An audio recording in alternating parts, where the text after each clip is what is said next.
17 horas e 9 minutos, 17 horas e 9 minutos.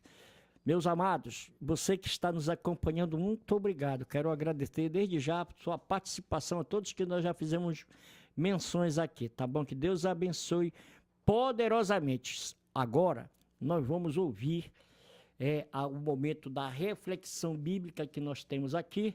E esse momento da reflexão bíblica é o momento da ministração da palavra do Senhor Jesus. E quem vai nos trazer nesta tarde é o pastor Rafael Nunes, da Assembleia de Deus, Boas Novas para as Nações. Então, eu vou dizer, como eu digo para todos que vêm aqui ministrar, deixa Deus te usar. A palavra é sua agora. Amém. Meu nobre pastor, em primeiro lugar, né, nós externamos a nossa gratidão ao nosso Pai Eterno, né, ao nosso Deus. Que se não fosse por Ele, não estaríamos aqui. Nada do que está sendo desenvolvido estaria sendo desenvolvido. E depois também agradecer pela graça, né, pela confiança da sua parte. Também o Nilson também é um grande amigo. Acredito que o Nilson possa estar nos assistindo aí. Nilson, beijo no teu coração. Que Deus te abençoe. Diz para ele que ia mandar um alô. Que Deus te abençoe. Que Deus te abençoe, Nilson. Vai comentando aí, vai compartilhando aí, tu já sabe. Bom, meu pastor, eu acredito que o momento agora, quero saudar também a todos com a paz do Senhor, tá bom? Que Deus abençoe a vida de todos. Eu acredito que o momento seja propício para um dos assuntos assim que eu acredito que de 2023 para cá tem sido muito debatido, que é a questão escatológica, a doutrina dos fins dos tempos. Particularmente falando, como pastor de igreja, necessariamente não... você que está assistindo, necessariamente você não precisa concordar comigo, mas eu tenho um ponto de vista. Que nós, assim como liderança, essa área aí é um pouco exigida da nossa pessoa, meu pastor, sobre a doutrina dos fins dos tempos. Por quê?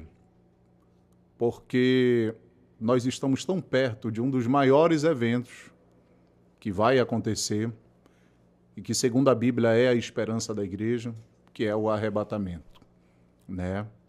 É o evento pela qual a igreja será retirada da terra. E eu quero abrir a Bíblia, e no livro de Hebreus, capítulo 9, verso de número 28, apenas um versículo, para a nossa reflexão. Diz assim: assim também Cristo, oferecendo-se uma vez para tirar os pecados de muitos, aparecerá segunda vez, sem pecado, aos que o esperam para a salvação. Bom, esse versículo aqui, ele precisa ser compreendido de duas formas. O que se refere à palavra segunda vinda de Jesus? Na nossa declaração de fé das Assembleias de Deus, nós acreditamos que o Senhor Jesus virá pela segunda vez, e essa segunda vez ela se divide em duas fases. A primeira fase, apenas para a igreja, apenas para o povo de Deus, aonde o povo de Deus se encontrará com Jesus nas nuvens, e quem vai ser o principal protagonista, vamos se dizer assim, da recepção da noiva, é o nosso Senhor Jesus. Essa é a primeira fase, aonde a igreja será retirada da terra. A segunda fase, ela está relacionada à vinda de Jesus com a igreja, com a sua miríade de anjos, justamente para derrotar o anticristo, para derrotar o falso profeta, lançá-los no lago de fogo. Eles cortarão a fitinha de inauguração. Eu, quando estou conversando com alguém a respeito disso, sempre falo isso. quem vai inaugurar o inferno, né? O lago de fogo, conforme está registrado em Apocalipse capítulo 20, né? A partir dos versos de número 11 em diante, será justamente o anticristo e o falso profeta. Nessa segunda vinda de Jesus, tá? Jesus implantará o seu governo milenar e no começo, entre o final do período tribulacional, meu pastor, e o começo da implantação do seu governo, que é o governo milenar, haverá ali o julgamento das nações com base em Mateus capítulo de número 25, aonde está registrado que o Senhor separará as ovelhas dos bodes, né? Bom, mas o versículo de número 28 de Hebreus capítulo 9 se refere a qual desses dois eventos? Eu acredito, biblicamente, que se refere ao primeiro evento, que é o arrebatamento da igreja. Bom, trabalhando em cima desse versículo aqui, nós entendemos que o mundo em si, ele não aguarda o arrebatamento, meu pastor. Você que está nos ouvindo aí, está nos acompanhando aí pela rádio, pelas mídias aí, pelas outras plataformas, nós acreditamos que o mundo não aguarda o arrebatamento. O mundo não aguarda o arrebatamento. O mundo não aguarda o arrebatamento. O mundo não espera se encontrar com o Senhor nos ares. O mundo não entrará na câmara nupcial.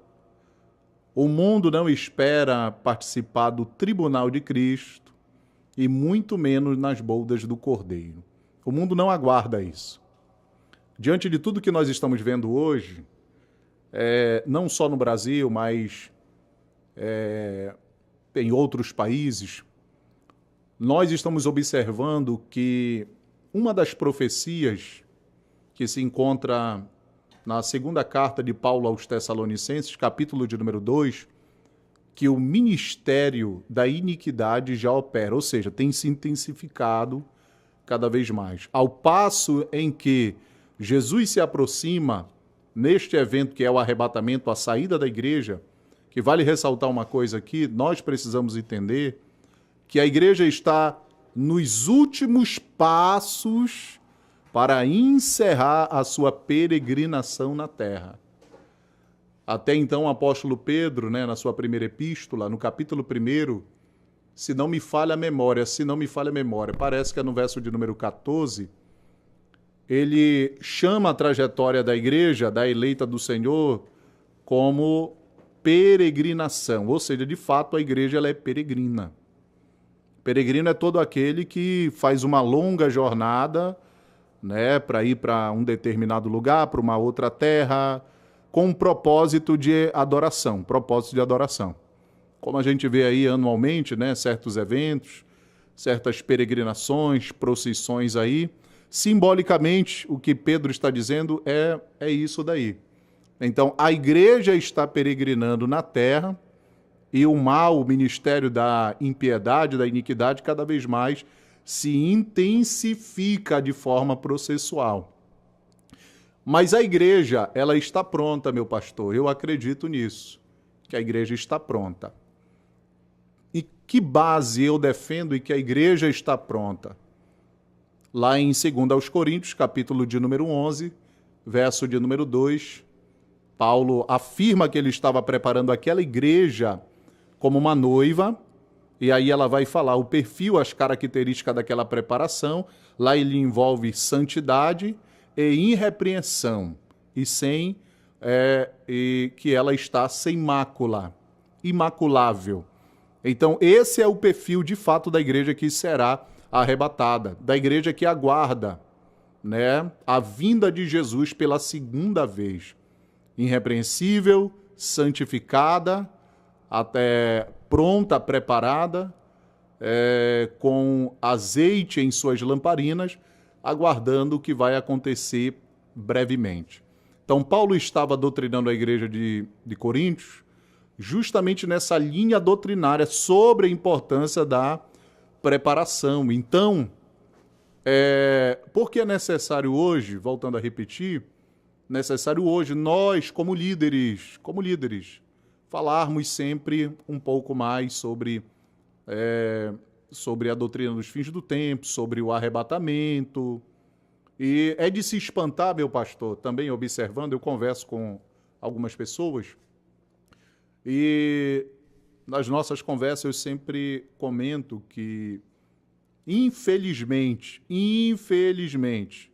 eu não vou citar nome de denominações, que isso seria antiético da minha parte, mas é assim, é incrível como nesses últimos dias o povo está sendo praticamente aconselhado, instruído, preparado apenas para viver nessa vida aqui. Apenas para viver nessa vida aqui. Então quer dizer que você não vai planejar mais? Quer dizer que você não vai projetar mais? Quer dizer que você não vai construir mais? Quer dizer que a sua vida vai parar? Quer dizer que você não vai fazer mais uma faculdade? Quer dizer que você não vai planejar, projetar com a sua família? Não, eu não estou me referindo a isso daí. Pelo contrário, que Deus te abençoe, que Deus possa abençoar o trabalho das suas mãos, que você passe nessa faculdade, que você possa galgar a posição que você deseja. A Bíblia diz, né, que aquele que confia no Senhor, o Senhor pode realizar o desejo do seu coração. Salmo 37. Mas a questão é que a noiva que está preparada, a noiva que está pronta, com base nas Escrituras, ela usufrui do que ela deve usufruir aqui na terra, não tem pecado nenhum. A questão é você não colocar o seu coração nas coisas que você está usufruindo aqui nessa terra.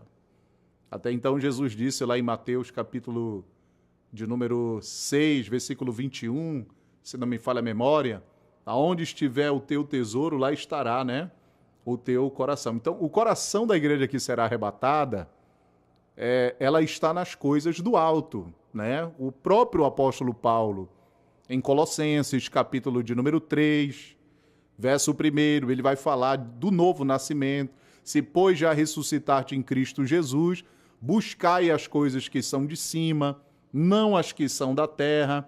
Ou seja, o que Paulo está falando para a igreja que estava em Colosso? Que a ambição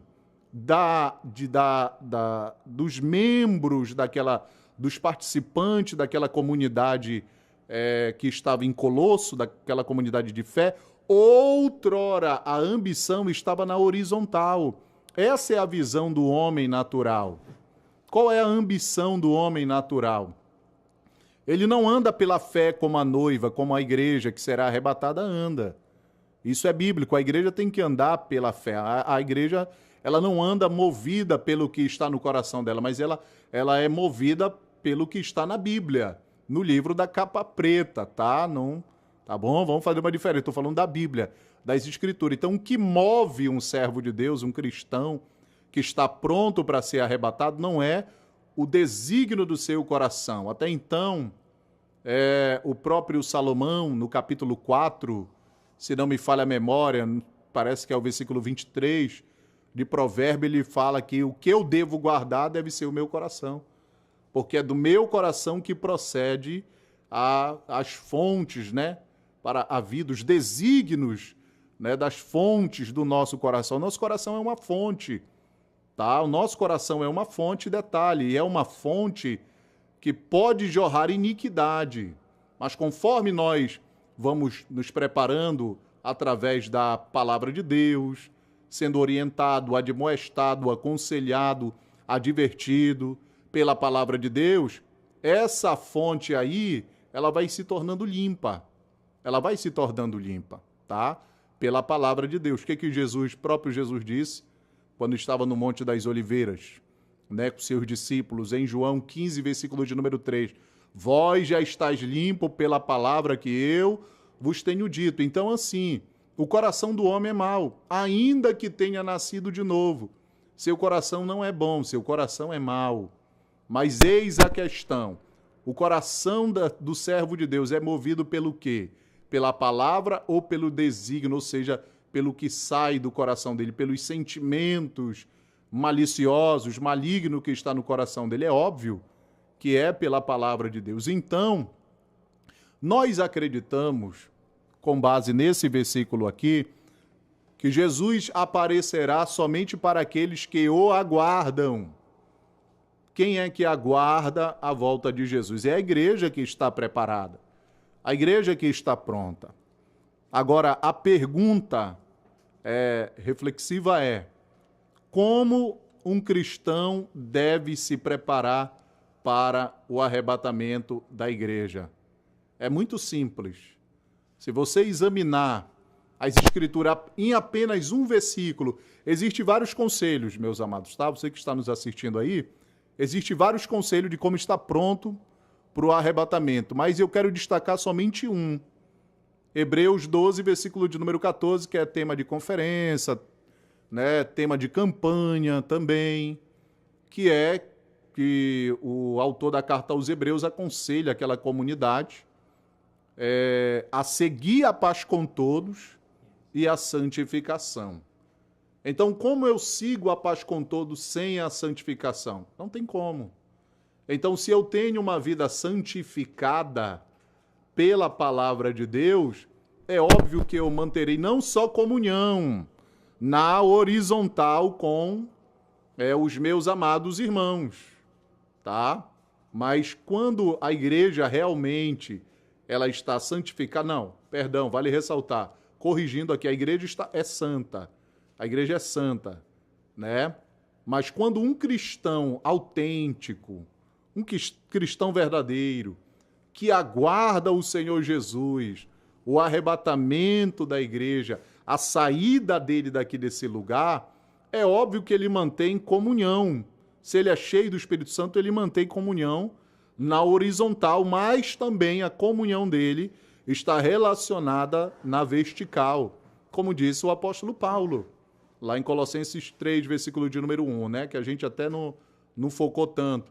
Então, a busca do homem natural é pelos tesouros dessa terra, tá? A busca do homem natural é pelos tesouros dessa terra. Outrora, muitos anos atrás, há mais de uma década atrás, eu estava inserido nisso daí. Qual era a minha ambição?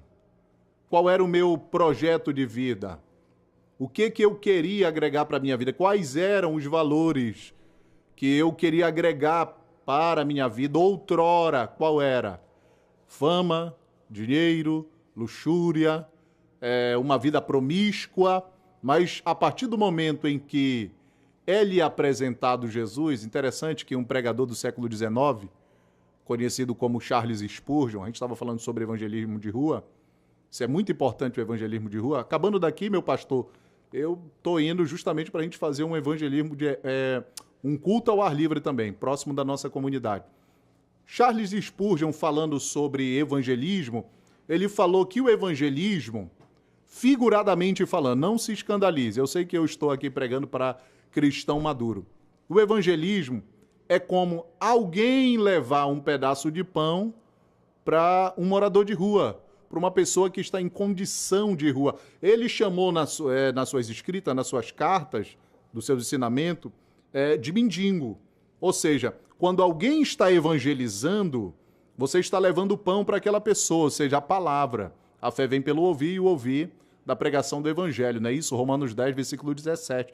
Então, quando aquela pessoa aceita, porque é Deus quem move, o Espírito Santo, João 16, quem convence o homem do pecado, da justiça e do juízo, é o Espírito que move o coração do homem. Então, lhe é apresentado o dono daquele pão. Ele é apresentado uma fonte de água que jorra, aquela fonte que foi apresentada em João 4, não é isso? Para a mulher samaritana, né? É-lhe apresentado Jesus. Então, agora, quando você aceita a fé, abraça a fé salvífica, pela graça nós somos salvos, Efésios 2, versículo de número 8, e anteriormente fala de uma condição que nós vivíamos, era uma condição totalmente precária, totalmente precária. Éramos sujos, éramos desprovidos de graça, éramos inimigos de Deus, estávamos alheios às promessas, vinculadas até então, biblicamente, conforme a carta de Paulo em Efésios 2, a Israel. Porém, pela graça, nós somos salvos. E isso não é um dom oriundo de nós, isso é dom de Deus, para que ninguém se glorie, disse o apóstolo Paulo. Então, quando você aceita Jesus, agora a sua busca, agora ela não está mais na horizontal, agora a sua busca está nas coisas do alto. Não é que a sua vida deva parar, a sua vida aqui, já para me completar, não é que a sua vida social, não é que sua vida profissional, sua vida familiar, com base no que eu estou dizendo, deva parar. Não é nada disso daí. Não é nada disso. Você tem que balancear a sua vida. A igreja que vai ser arrebatada, ela sabe se portar em sociedade, sabe se portar na faculdade, sabe se portar na família, sabe se portar em outros ambientes. A igreja que será arrebatada é assim. Então, isso não significa que você deva parar. Você ainda está na terra. Você deve pagar suas contas, você deve negociar, você deve comprar, você deve investir em você, você deve investir na sua família, você deve investir nos seus projetos, nas suas particularidades. Isso daí não é pecado. Mas você deve ficar sabendo que esse evento aqui vai acontecer. Uma das coisas que eu defendo é a iminência do arrebatamento. A palavra iminência está relacionado a algo que vai acontecer a qualquer momento. Então, uma das características do arrebatamento é a iminência. Ou seja, o arrebatamento é um evento secreto, sobrenatural e surpreendente. O arrebatamento é um evento secreto, sobrenatural e surpreendente. Só que a igreja não será pega de surpresa, vale ressaltar isso daí. Às vezes a gente usa aquele versículo lá de Mateus 24, se não me falha a memória, parece que é o 44, que Jesus virá como um ladrão, não é isso? Virá como um ladrão, e se o pai de família soubesse, né, a que hora o ladrão viria para arrombar a sua casa, ele não dormiria, mas ele vigiaria, né? Para que sua casa não fosse arrombada. E aí a gente faz essa aplicação, às vezes, a nós, mas é assim. Eu, particularmente, vejo esse versículo que Jesus virá como um ladrão, pela segunda vez, está relacionado ao arrebatamento da igreja, ele virá como um ladrão para o mundo, porque o mundo não aguarda. O mundo será pego de surpresa, tá? O mundo será pego de surpresa. Você está numa avenida, você está aqui no bairro de Nazaré, você está andando, você está com um cordão de ouro, e de repente você não está esperando ser assaltado, né, pastor Alessandro? Você não tá esperando ser assaltado, você não está esperando ser abordado, entendeu? Você não está andando ali e de repente, não, eu sei que vem um ladrão, vai me abordar por trás, vai levar meu cordão, vai levar o meu pertence. Não. O mundo será surpreendido pelo arrebatamento, mas, meu pastor, você que está vendo, o mundo não, a igreja não será surpreendida. Ainda que o arrebatamento seja eminente, surpreendente, sobrenatural, porque eu acredito biblicamente, com base nesse versículo de número 28, tem mais versículos, que somente a igreja verá, tá, o noivo vindo até os ares, o mundo não verá. Há também uma certa divergência, uma boa divergência, tá? Teologicamente, é que alguns acreditam que Jesus virá de forma visível e todo mundo verá. Isso é verdade. Mas, particularmente falando, isso vai acontecer só no final do período tribulacional, tá? Somente no final do período tribulacional, que eu expliquei no começo aqui da ministração, que Jesus virá para derrotar o anticristo, o seu exército, para sancionar juízo às nações que são consideradas pela Bíblia simbolicamente como bodes, não é isso? Para inaugurar o seu milênio também, né? Satanás será preso, haverá prosperidade, conforme as profecias no livro de Isaías, a terra se encherá do temor do Senhor, da doutrina do Senhor, não haverá mais guerra, não é isso? As armas de guerra serão convertidas em enxadas, em trabalhos, ou seja, a terra prosperará. Então, Jesus virá sim de forma visível, mas não para a igreja.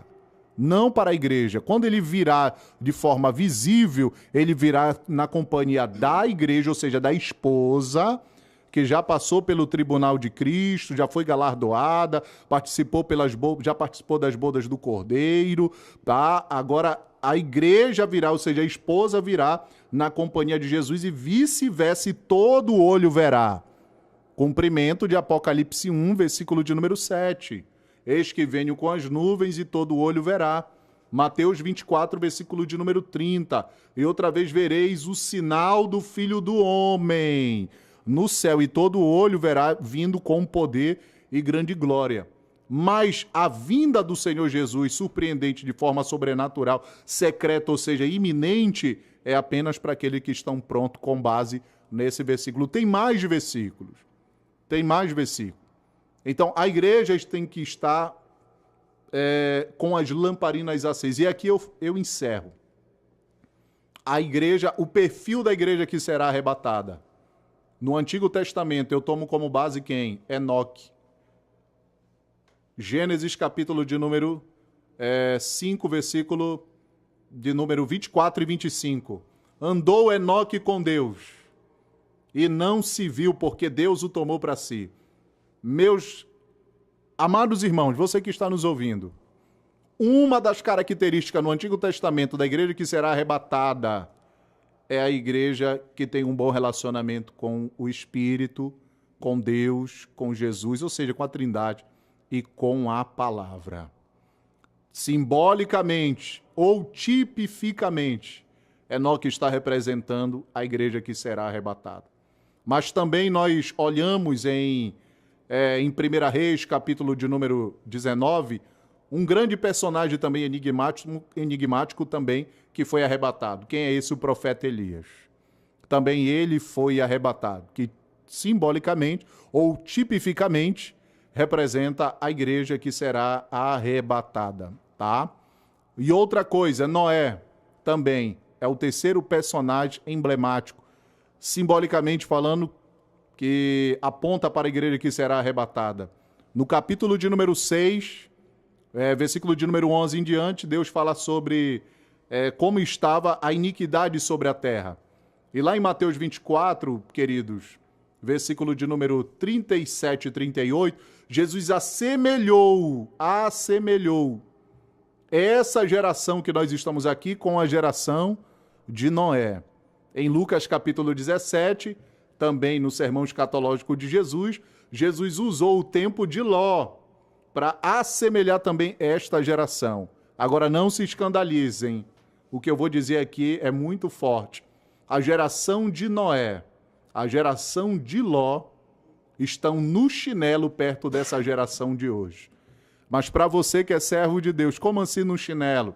Em questão da depravação moral, da iniquidade, tá? Em questão da iniquidade, tá? No capítulo de número 7 de Gênesis, verso 1, Deus disse para Noé, Noé, entra tu e a tua família na arca, glória a Deus. Sabe o que isso significa? A arca da salvação é Jesus. Ela representa Jesus. Só há salvação em Jesus. Então, se você, como servo de Deus, se você já está na arca, não desça mais da arca. A porta ainda está aberta da arca. A rampa de acesso para o interior da arca ainda está aberta. Jesus disse em João 10, versículo de número 9. Ele disse, eu sou a porta. Jesus disse, eu sou a porta. Aquele que entrar por mim entrará, sairá e encontrará pastagem. Existe um pasto te esperando. Você que está afastado, você que tem uma família, você que é o líder do seu lar, você que é mãe solo, tem uma arca te aguardando, e essa arca é Jesus. Então, já os que estão dentro da arca não podem descer. Não caia nesse erro. Não caia nesse erro. Não desça. Pastor, mas estão comendo, bebendo, casando, dando-se em casamento. Novas modas aí estão lançando, estão fazendo, estão experimentando, estão adequando. Deixem fazer, deixem desenvolver, deixem adequar. Não seja seduzido pelo barulho do lado de fora. Seja induzido, biblicamente, pela voz do bom pastor. Jesus disse em João 10, verso de número 4 e 5, se não me falha a memória, as minhas ovelhas ouvem a minha voz. Isso aqui é muito forte. Então se mantenha vigilante, aqui eu completo, se mantenha vigilante, se mantenha sóbrio, peça a sabedoria de Deus, continue servindo a sua igreja, obedeça seu pastor. Você que está afastado, volte, tá bom? O Pai ainda está te aguardando com os braços abertos, mas você tem que voltar. Você que tem que voltar. Pastor, mas eu me decepcionei. Não olhe para isso, não olhe para isso. Olhe para um propósito maior. O filho pródigo, ele caiu em si. O que foi que ele fez? Ele retornou para a casa do pai dele. A honra dele foi novamente dada a ele. A dignidade dele também foi dada a ele novamente. Vestiduras novas, autoridade, autonomia. Então volte, porque o arrebatamento vai acontecer, tá? Biblicamente, o arrebatamento vai acontecer. E os que estão prontos ouvirão o soar da última trombeta, como está registrado em 1 Tessalonicenses 4, versículo 16.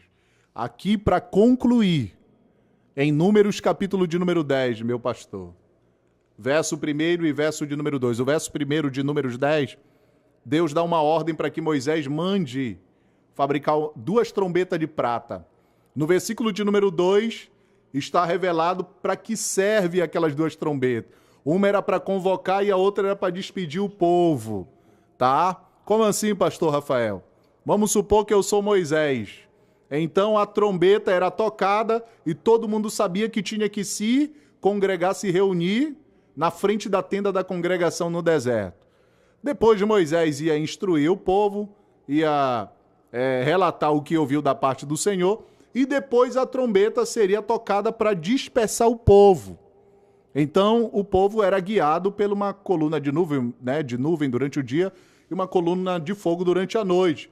Quando essa trombeta dispensava todo o povo, quando a nuvem subia, todo mundo já tinha que estar com a mala, já com a bagagem já toda ocupada para botar, se tivesse um periquito, um papagaio, um cachorro, pegava na mão dos bacurizinhos e vamos embora, porque a nuvem se levantou, se ausentou de cima da tenda e vamos embora, porque Deus está dando a direção. Agora deixa eu dizer uma coisa aqui para nós. Essa última trombeta que vai tocar, porque a última trombeta, que eu acredito que é a última trombeta dos eventos da nossa era, tá bom? É a última trombeta da nossa era, do tempo da nossa era. Agora, tem uma observação aí. A igreja não vai ser, em primeiro lugar, chamada a se preparar. Não pense nisso. Você tem que estar pronto. A igreja está pronta. Porque quando essa trombeta tocar, é a trombeta justamente da gente levantar acampamento e ir embora.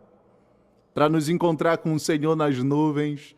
E estaremos com Ele em nome de Jesus. Para sempre, em nome de Jesus. Deus tem algo para fazer na tua vida, através da tua vida e no meio da tua família também. Meu pastor, gratidão. Tá? Muito obrigado.